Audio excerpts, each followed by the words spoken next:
Gates at one point came on stage holding one of these. I think it was a Freemason seminar or something relating to Freemasonry. But he talks about one of these. It's a Cold War survival bin. And he says in that speech that in the 1960s, you had to be somebody special to have ever seen one of these, and you'd be hard pressed to come by them. And I'm thinking to myself, well, Billy, I just got 83 of those out of Gary, Indiana. I know a thing or two about the Cold War. Well then, here's a real doozy for ya. There's a place called the Elms of Maslin. The Elms of Maslin.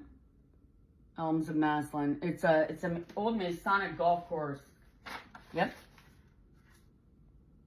The Elms Country Club. There's a certificate of one of the original owners. This one's fake. I got a real one for you.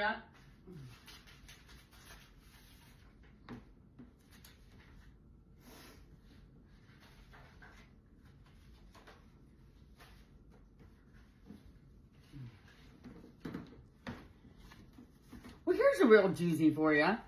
There's a place called the Elms Country Club. I wouldn't say it's a country club. It's more of like a golf course, private golf course.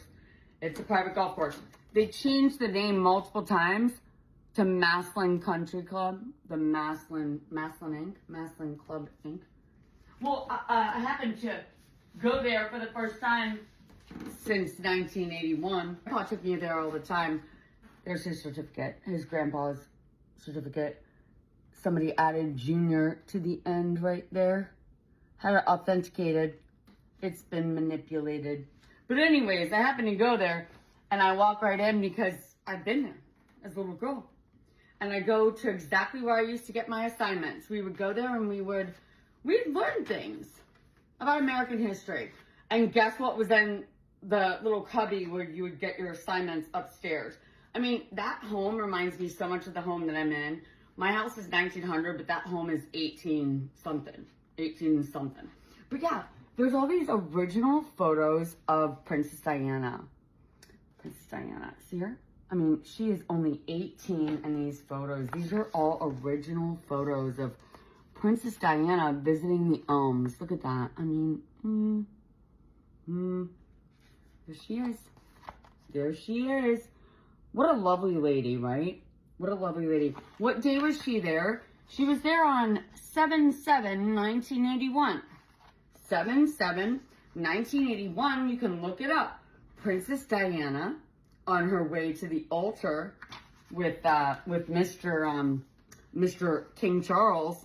They made it all the way to the United States, and of all places that they came to visit.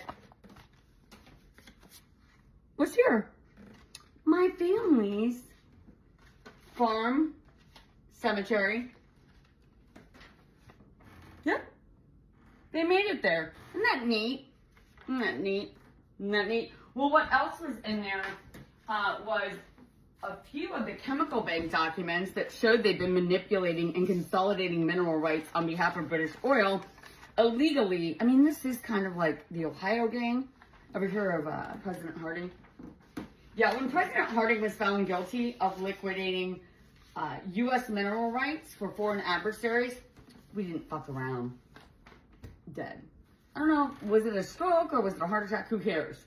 Because if you sign on as a president and then you defraud the United States, and I have social security numbers of who was involved, you're guilty of being a traitor.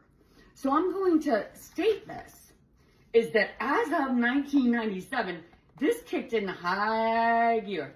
High gear. High gear.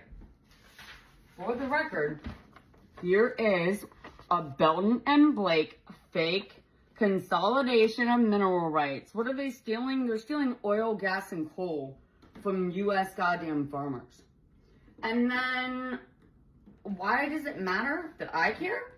My family founded the goddamn Farm Bureau, and they founded Farmers Insurance.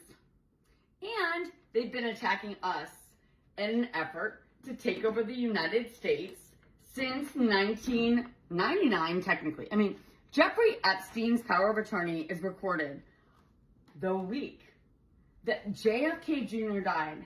And I found out today that in his death, Hillary Rodham Clinton got his Senate seat. Oh my God. Anyways, let's talk about minerals. Let's talk about oil. Let's talk about gas. And let's talk about your offshore goddamn accounts. Let's talk about Venezuela. Let's talk about Greenland. And let's talk about how it's going to benefit us as Americans. It's not. Because everything is being set up in offshore accounts to benefit Trump, J.D. Vance, and any of these politicians who are individuals. And that's, well, it's unconstitutional. It's unconstitutional. Get that? And there's actually a little loophole that we don't talk about because nobody wants to think about us potentially killing somebody.